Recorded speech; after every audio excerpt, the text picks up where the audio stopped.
Okay, ready. All right, so today we're here at the Grisham, what'd you say? Home. Grisham Home Farmstead with my buddy Patrick. You on camera? Patrick. I'm just going to do a walk around. So it's actually pretty fun being out here with Patrick again. Him and I have known each other since Paravisions, right? Yeah. So that's been over about 10 years plus. Yeah, at least. Patrick and I went on most of our investigations. The video I keep telling you I'm going to put out where it's a demonic case in Hamilton. It's actually one I talked about on the podcast. Patrick was there with me. You were there for that, right? Oh, yeah. Yeah, I told you I've got all the video for that, right? All of it. Dude, I need a copy. Yeah. So he was there with me.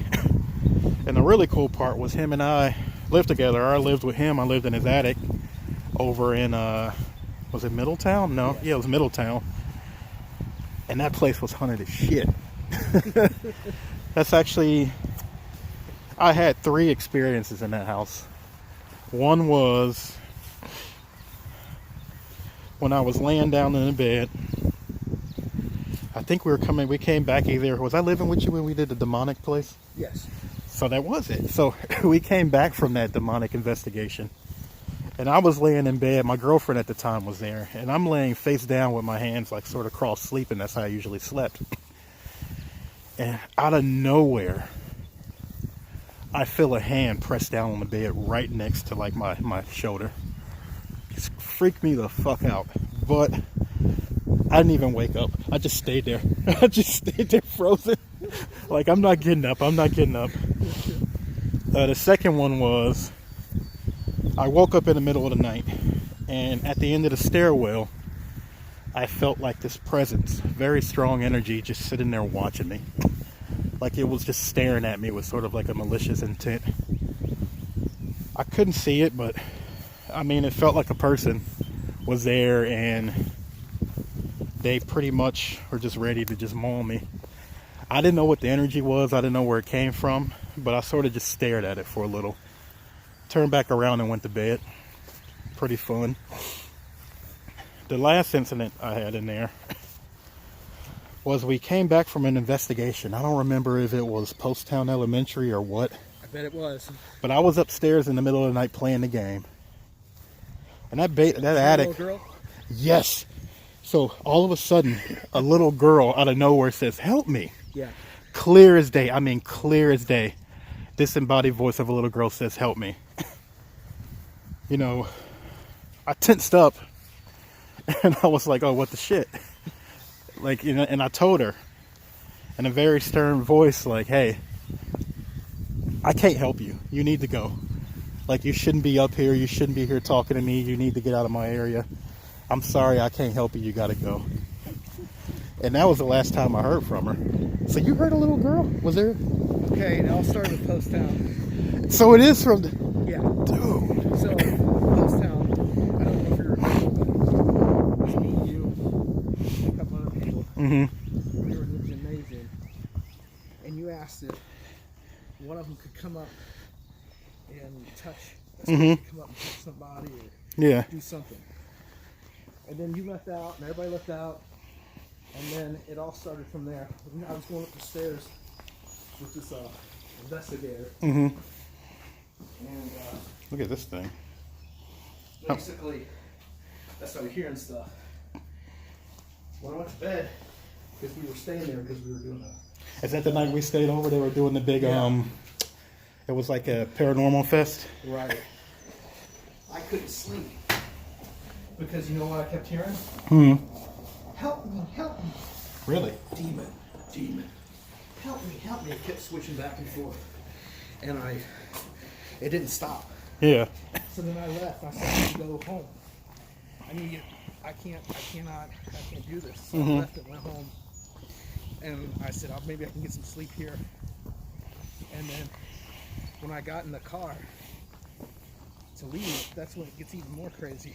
You remember that song the Black Eyed Peas put out? It was like something about Screaming Demon. No. Well, It could be just a coincidence. Every time I get in my car, that song would play over and over. Really? And it would be on multiple channels. Like I turned a different channel, and it would be on. And then I kept hearing like voices and stuff over the radio that sounded demonic. And then I just shut the radio off, went home, fell asleep, and then it went on for another couple of weeks, like another 2 weeks, and finally Deb Lamson, our medium, she told me what to do to get rid of it. And what I'm thinking is, as soon as I released it from the attachment from me, it went up to you. Oh, that's great.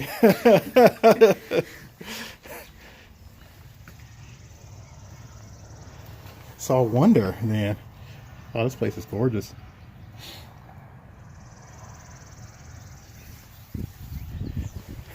So you think it was a little girl or something else? I think it was, I don't know. I mean, you know how the mind games like to play with you, like to switch your personality, you know? All I know is I'd hear both of them correspond with each other. Really? Like one would say, help me, and then you so I actually thought I was losing it. Yeah. And I was working in a hospital. And I'll never forget. Hold up. Just put a hand up against that. So you say, go ahead, I'm listening to you. Yeah, I was working in a hospital. And I was working psych that night. Yeah. And I told my coworker I was going to turn myself in if it didn't stop. I said, because I'm losing my mind right now. And then I said, I always had a digital recorder with me. Yeah. I remember you doing that a lot in the hospital. Yeah. So I said, wait a minute. I said, I need to start thinking like an investigator. Because this could be legit. This might not be me. Yeah. So I told the staff, I said, I got an idea. I said, if I can get on digital recorder while I'm hearing from my head, then that would back up that I'm not losing it, you know? So I did that. I pulled out the digital recorder. Yeah. I played it for about 3 minutes. Hit stop, played it back, and then she heard it. She got up. She never, I swear on my life, she left that bed. It freaked her out so bad. She was pregnant. Yeah. She never worked there again after that. I remember you telling me that you used to get a lot of stuff from the place, and that you did something similar to that. Yeah, there was a lot going on. Like I would get woken up in the middle of the night by a little girl sometimes. What? After that, yeah. You know how you're in that in between state where you're like you're that REM sleep. Yeah, that's when it would happen, man. I get a little girl. She'd be like real close to me, like at the edge of my bed, and she'd be like, all right, so help me. Why do we never have this conversation? Because weird, I swear to God, everything you're talking about is repeating the same patterns that I've experienced upstairs. That's because crazy. I'm telling you, the hand on my bed felt like a kid. But in my head, you ever see the Gate movies with the little demons? Yeah. That's why I was like, oh shit, it's one of those. But I didn't wake up, but the hand on my bed had the span of maybe a child's hand. And then she would only come so far, like the intense presence I felt at the end of the upstairs. It was near the closet where you and Kristen caught that EVP. Yeah. And then the other one, the little girl, her voice came from that direction. Like that direction, not the closet, but like that general direction. Because you know how you had to go down the steps. Yeah. So I wonder what she just tormented the whole fucking house. What's that? I wonder what she just tormented both of us. I don't know. And my theory on that, John, is as soon as I did what Dad told me to do, that it released it, but the energy just stayed in the home and went up to you. Is what I'm now, do you mind me asking or telling what Deb told you? Is it personal? Oh, yeah, no problem. I mean, I've recommended this to several clients before in the past because it helped me, and I believe 100% in what I'm getting ready to tell you. So, as crazy as this sounds, you get in the shower, you take sea salt.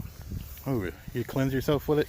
Nope, you take a little washcloth, and you put it inside the washcloth. You close your eyes, you hold it above your head, and let the water, hot, warm water, come through it on top of your head.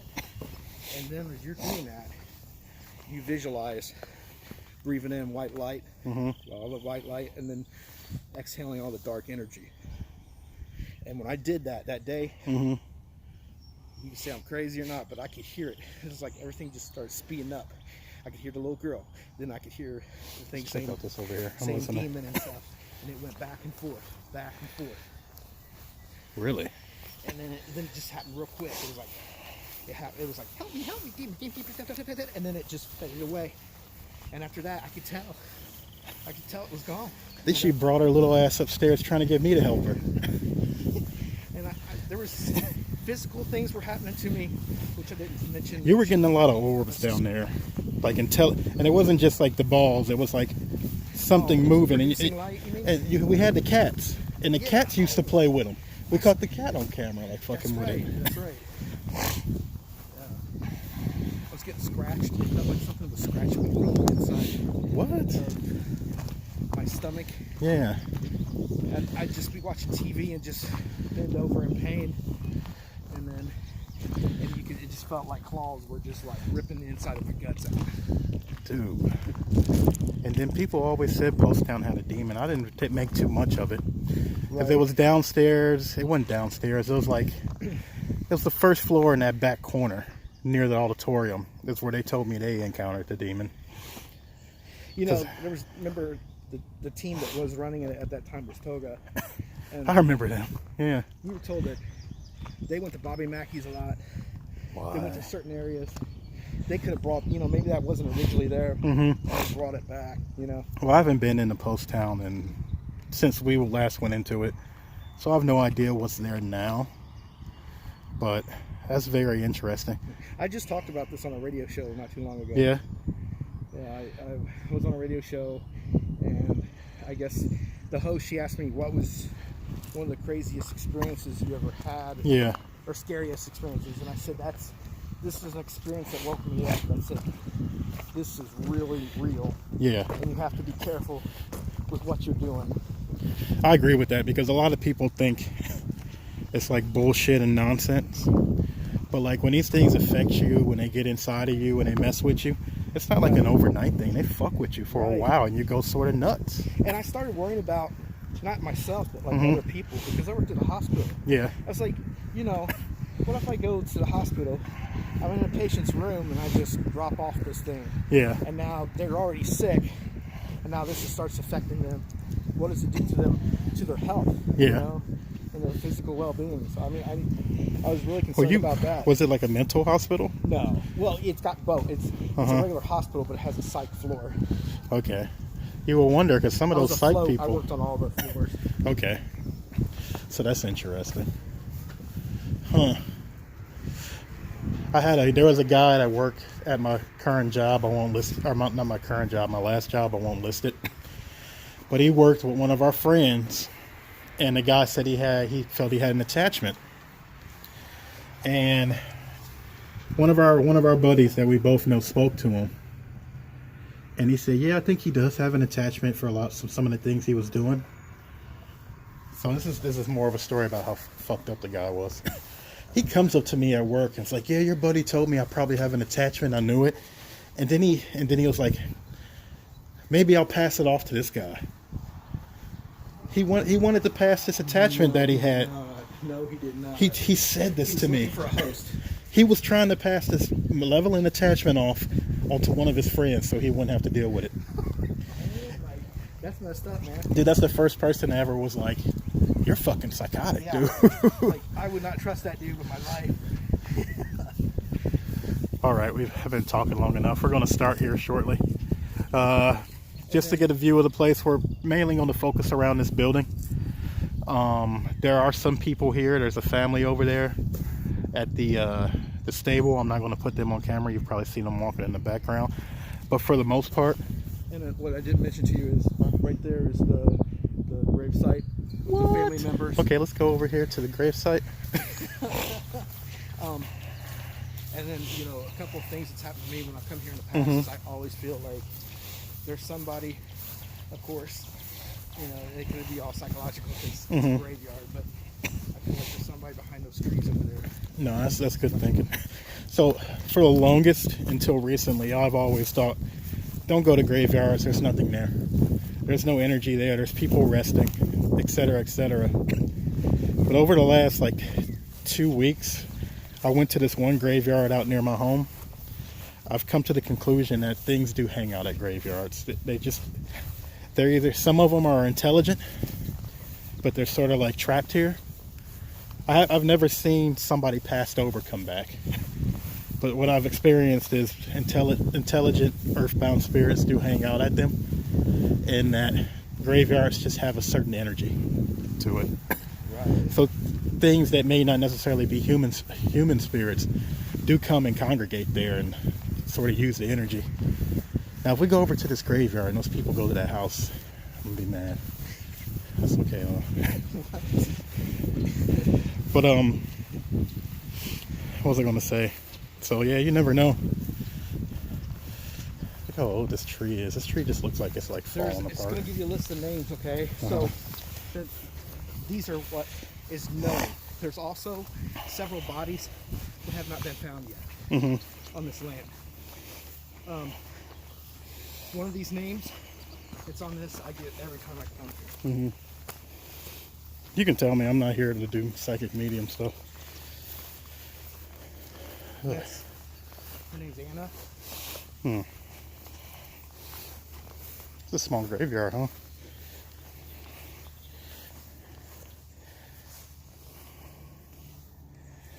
Oh, this Gore-Tex might be a little too much. Yeah, it's supposed to get to 6. If the rain go away? Yeah, it's coming. But I mean, last I looked, it was coming. That was last night when I checked, and it wasn't until 3 o'clock. Okay, I was like, oh man, I should tell him that it's not going to be till 3. that's fine. All right, so we're going to cut off here, and the next thing we'll do is we'll start up with just some ghost box sessions and things like that.